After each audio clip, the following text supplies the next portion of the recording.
Hello, everyone. Welcome to another fantastic edition of Cybersecurity Matters. I'm your lovable co-host, Dominic Vogel. Joining me, as always, is my somewhat lovable co-host, Mr. Christian Redshaw. Christian, who do we have in the hot seat today? Well, depends who you talk to. Most people would say I'm at least somewhat lovable, so That's true, you are. that's good. Kathy Macdonald is actually our guest today. She is formerly of the Calgary Police Department and now president of Global Cybersecurity Courses.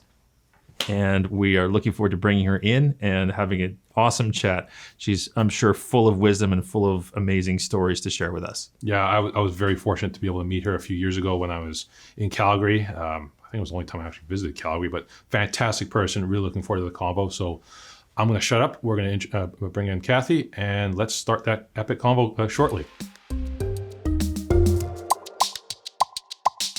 Kathy, it's great to have you on. Thank you so much for joining Dominic and I on the show today. Oh, thank you very much for inviting me.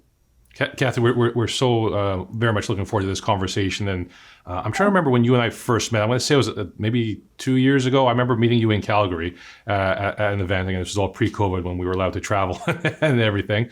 But I'd love for you to share a bit about your personal narrative and your story with our audience to sort of wind people through what you've been through and what's brought to where you are today.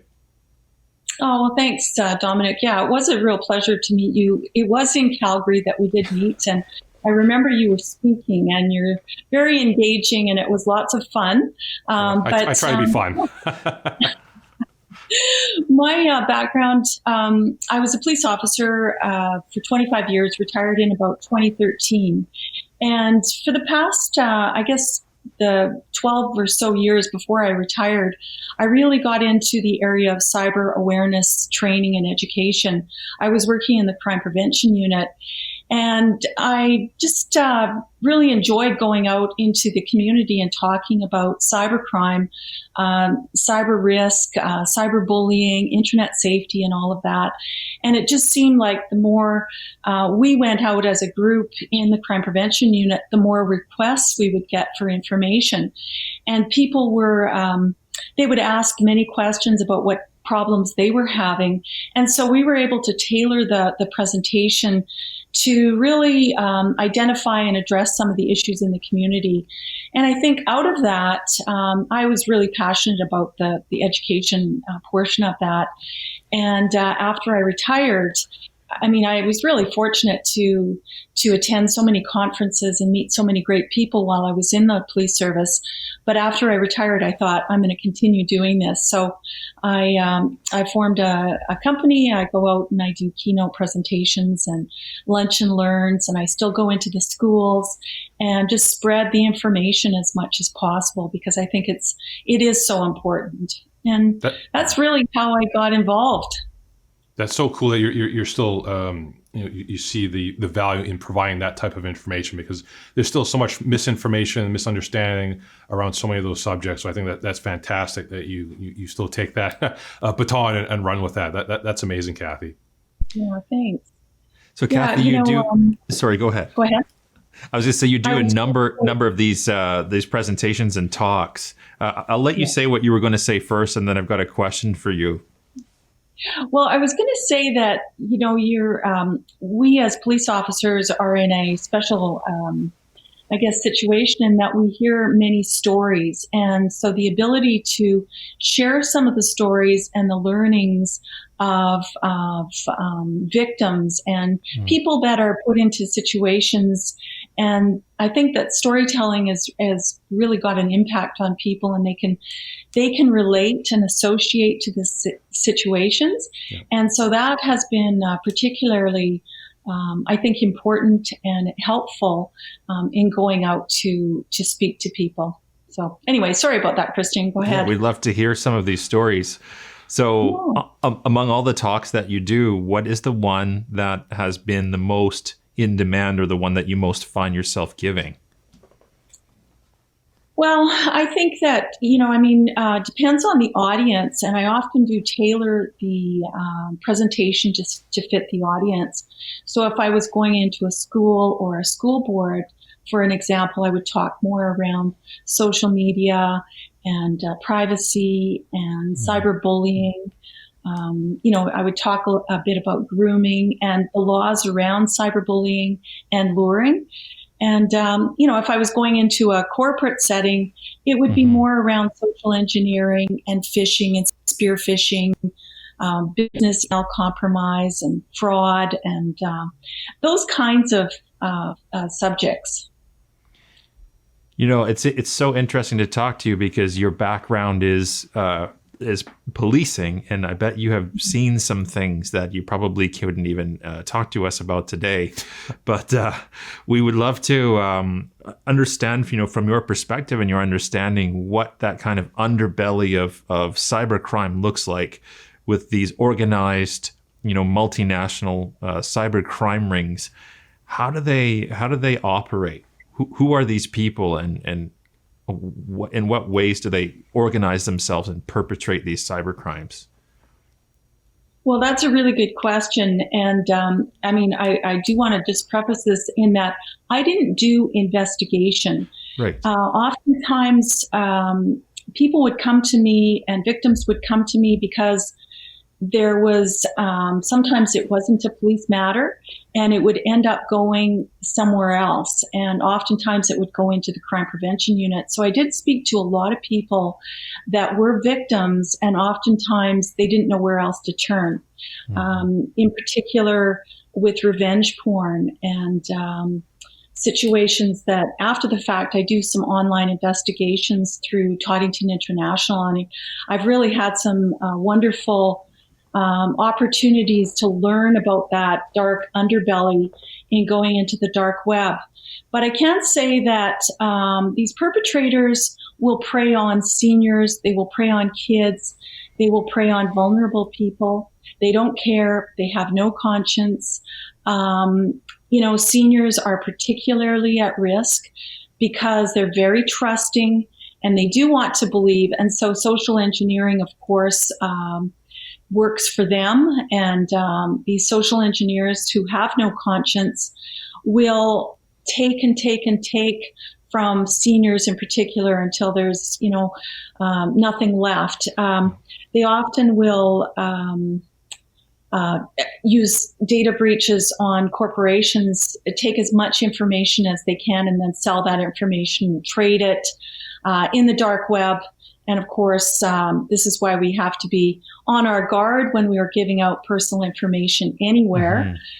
We have to be on guard when we're giving out personal information, even when we sign up to websites, because we have to ask: can they protect that information? What are they going to do with it? Who are they going to share it with?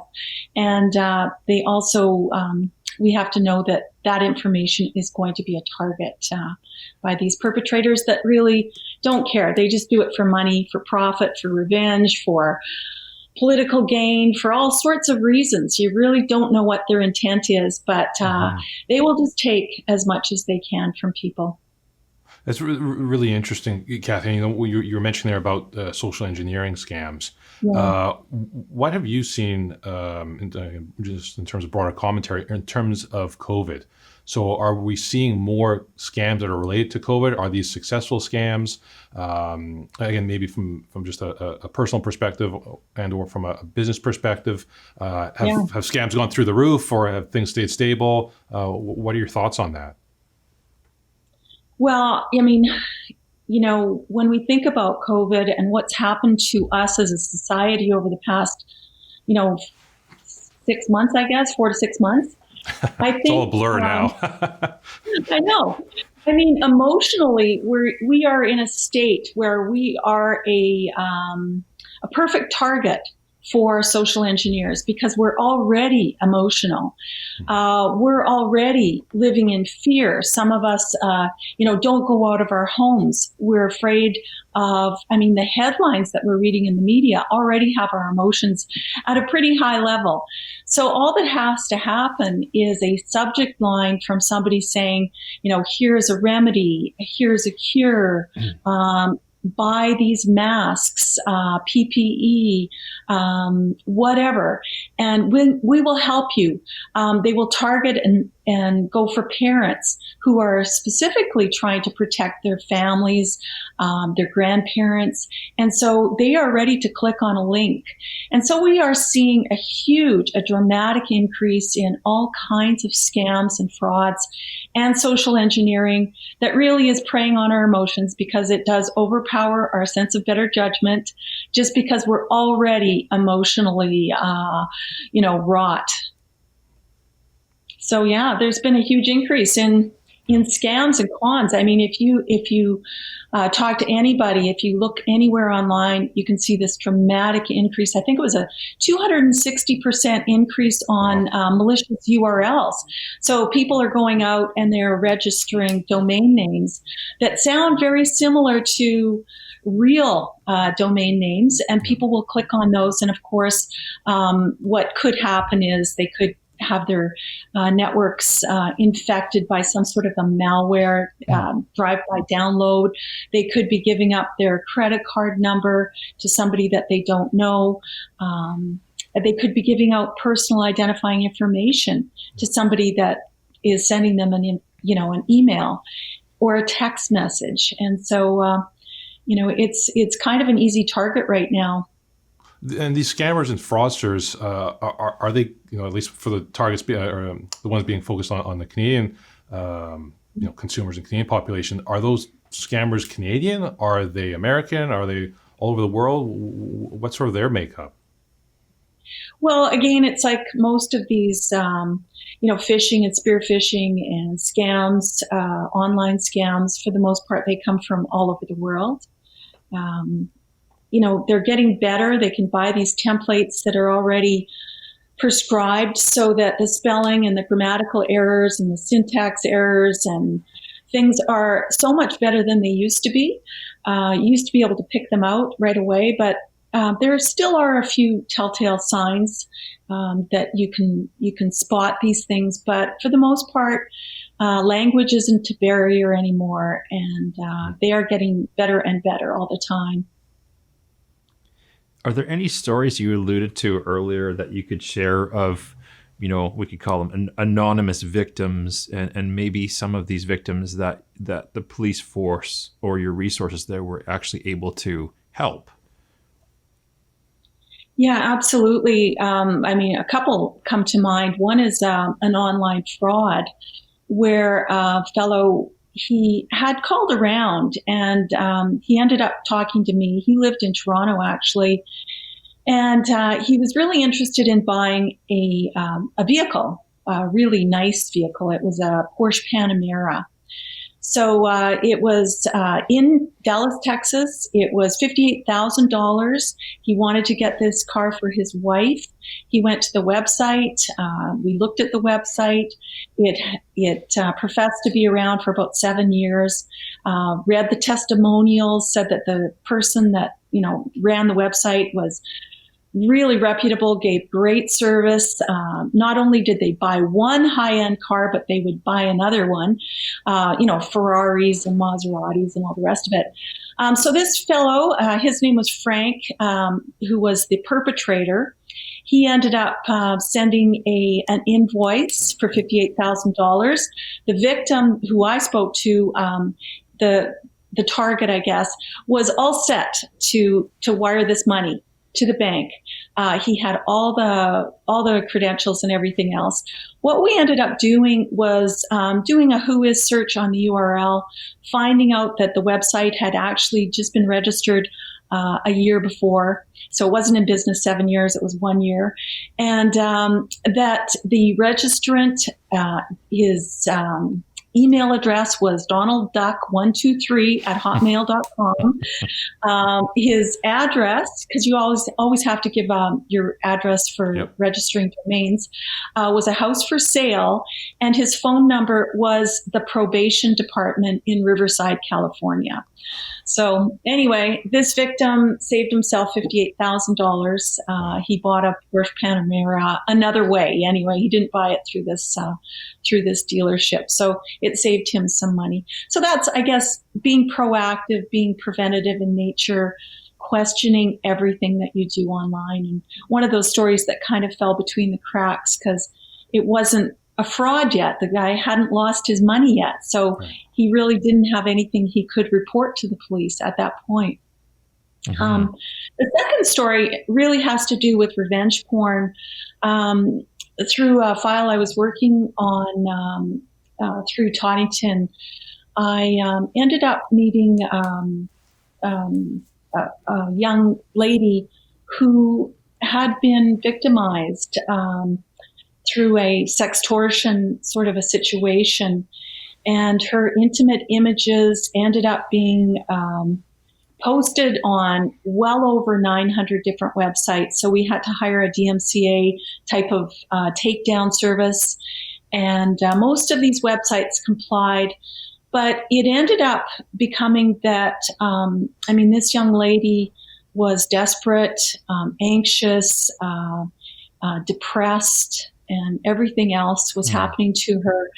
Her intimate images were getting circulated, and although it didn't happen here in Calgary, because it was so desperate, the Calgary Police Service ended up investigating this file, which I'm really grateful for. They have the capacity, they're really talented, and they're able to take this file. And it was just so outrageous that something had to be done. So they've been working on it now. So, you never know where these files go, and that's why it's so important when there is some type of an incident online and you're really not sure.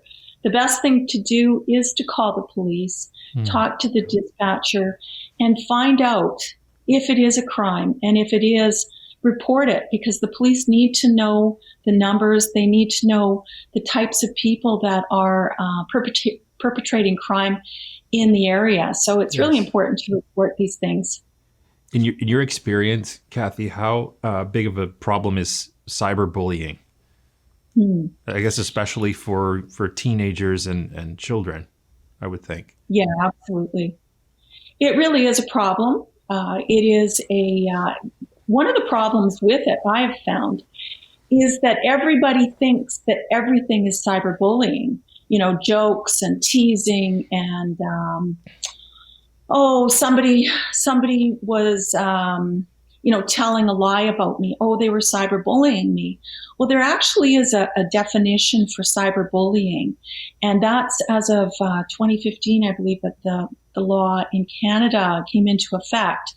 And basically what cyberbullying is the dissemination of intimate images in a situation where there was an expectation of privacy, and the victim can be any age. It's not necessarily a person under the age of 18. And so they defined what an intimate image was. They defined that it wasn't just for a person under the age of 18, and that it could be, it's a situation where there was an expectation of privacy. So that's actually what cyberbullying is. And it's a very, very serious situation. And we're seeing it where in the schools, specifically, because young kids have their devices, they are sexting, and they are taking those intimate images of themselves and sending it to their boyfriends and girlfriends, thinking that those people will keep those pictures to themselves. And as we know, that never happens. They typically will send it to 10 of their friends. And of course, that's when sometimes those intimate images fall into the hands of professional people that are purveyors of revenge porn, and they will post those intimate images on websites all over the world. And then they will get hold of these kids' texts and say, if you don't send me more pictures, we will continue to post your pictures all over. They will use blackmail and coercion and threats. And that's where the problems arise, because these kids feel so helpless, so powerless. They've lost control. They get depressed. And that's where we have seen incidents of suicide, such as what happened with Amanda Todd, the young 15-year-old girl. Such a sad story here in Canada. And also Rutea Parsons, a very similar kind of incident where her intimate images were circulated without her consent. And that's a big part of cyberbullying. The images are circulated without the consent when there was an expectation of privacy.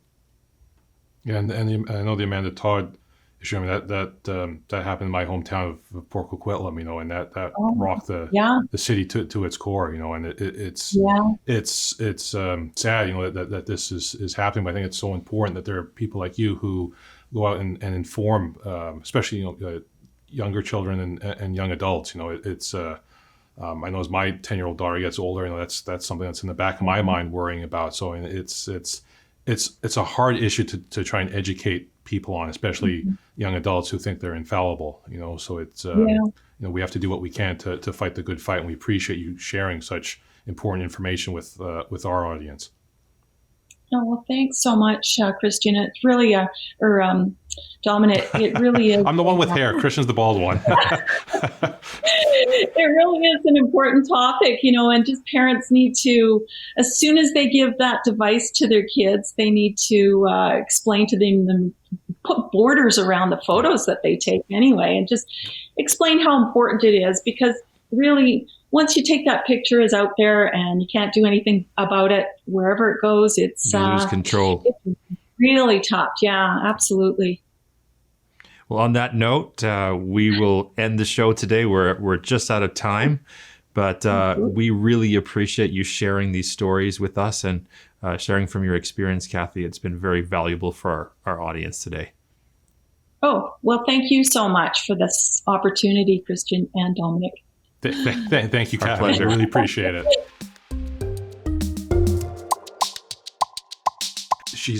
Kathy is such an eloquent speaker. I could honestly listen to her speak for hours. I'm sure the presentations she gives are incredibly engaging. You can just see that coming through in the conversation we were having with her today. Curious to what some of your key takeaways were. Yeah, no doubt. I would love to sit in on a few of her presentations. I know on her website, she has multiple there talking about cyberbullying and human trafficking and international organized cyber crime rings. And I was really interested in hearing more about those things. For me, in this era of COVID, that 260% increase in malicious URLs, that was quite a striking statistic. Yeah. Very sobering. Yeah, we're very, very grateful for Kathy for taking time out of her day to chat with us. And there's so much great stuff that she talked about. And again, being aware of scams, especially during this COVID phase right now when we're all mentally tired. I think that was a really great point there, that we really need to make sure that we stay on top of that. And by spreading this type of information and using our platform to be able to do that is equally important. So as always, we just want to thank all our viewers and listeners for taking 20 minutes out of their day to join us. Please make sure that you check out the Conversations That Matter YouTube page for other awesome episodes or other podcasts under the Conversations That Matter umbrella. But until next time, please be well, be safe, and we'll catch you next Wednesday on the next edition of Cybersecurity Matters.